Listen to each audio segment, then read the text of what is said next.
Tim, should we invest in dividend stocks? How would you invest my money at your firm? These are a few questions that I sometimes get at the beginning of a relationship.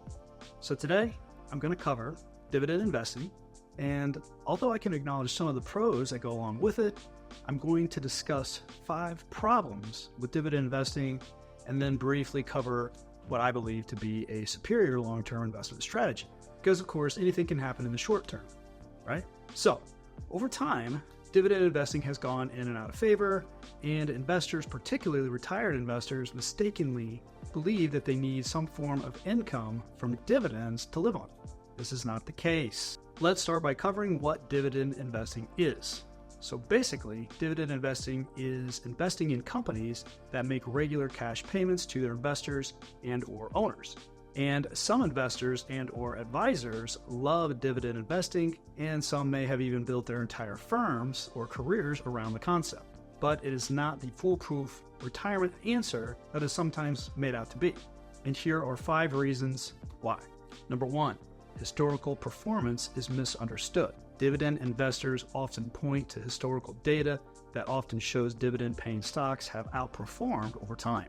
But historically, when this outperformance occurred, it was more than likely due to the fact that the dividend-paying stocks were actually undervalued at the time. And over time, undervalued stocks generally outperform. So, while they may have had returns that they wanted, the reason for those returns was actually miscalculated. Now, I'm not saying to avoid dividend stocks. We own many of them, but they should simply be a portion of a constructed portfolio to best meet your personal goals. More times than not, a portfolio of a dozen or so dividend stocks will not give you the best bang for your buck. Number 2, lack of diversification, also known as focused investment risk. Focused investing may have its place for some growth-oriented investors, but holding a portfolio of dividend stocks in or before retirement often involves taking more single stock risk or focused portfolio risk than it should, especially if you are taking monthly withdrawals from your investments for living expenses. When you're in retirement, you certainly don't want to inflict unnecessary risks on your investment, and risk management is a key tenet, probably the key tenet, to investing. And when you retire, you're going to want to focus as much of return of your money as much as return on your money. Number 3, lack of focus on total return. A main problem with dividend investing is that the focus is on the dividends, yield, or some type of income from that investment, rather than the more important total return. For instance, retirees often search for high-yielding investments, but here's the problem. If you see a stock with a dividend that works out to be about 5% yield, and you purchase based on that 5% yield, and then the stock drops 5, 10, 15, 20% or more, well, that 5% yield doesn't mean much anymore, does it? So occasionally I might have a friend or a colleague or maybe even a client that recommends a stock that has a high yield of maybe 8, 10% or even higher.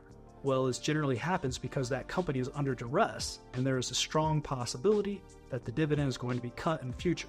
This is why we stress focusing on total returns that are going to include stocks that pay dividends, but also growth stocks and other types of stocks. Number 4, dividends are not tax efficient. Even if you're holding your dividend-paying investments longer than 1 year to get the 3-bracket preferred capital gains system, every time that you receive a dividend, you are going to pay a tax bill. And this can hurt your investment returns if you aren't paying attention to your tax liabilities. Many investors, and advisors for that matter, fail to take taxes into account, and the amounts that can be saved with proper tax planning and investing can add up to tens of thousands, hundreds of thousands, or even millions of dollars over time. And that's real money. When stocks increase in value, you have more money, or at least more valuable stocks, right? But this money is not immediately taxed like dividends are. Instead, that money is only taxed when you decide to sell the stocks. With dividend investing, you're going to be taxed whether you need the cash or not. Warren Buffett's Berkshire Hathaway has never paid a dividend. Ever heard of him? He has always preferred to reinvest the money that Berkshire has made, and of course, over time, this has greatly benefited his shareholders. Now, if no dividends are distributed, then of course the investors decide when to pay taxes on their investments by selling shares. And if no income is needed, then you don't need to sell and you don't have to worry about having an extra tax bill unless you do it deliberately in order to lower your lifetime tax liabilities. Number 5, higher costs. One last thing to consider if you are investing in a dividend-based mutual fund or ETF is the cost. Fund costs can be very wide-ranging, and a typical specialty fund like a dividend-type fund or a dividend-focused ETF is almost always going to be more expensive than a more diversified index tracking fund. Again, this may not be a huge issue if it is part of a broader diversified portfolio allocation for your investments, but you will want to ensure that you're getting good value for what you're paying. Bottom line, invest in what works, not in what is popular at the moment.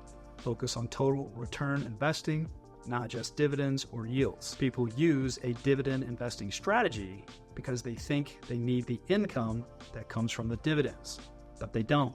Often this can hinder or even impede their main goal of producing a maximized income stream from their investments.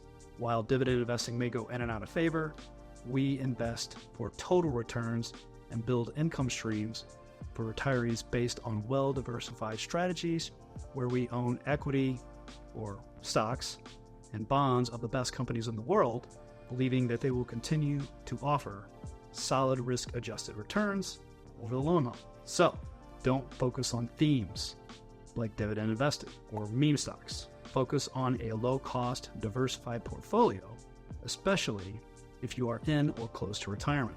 Thanks, and I'll catch you in the next video.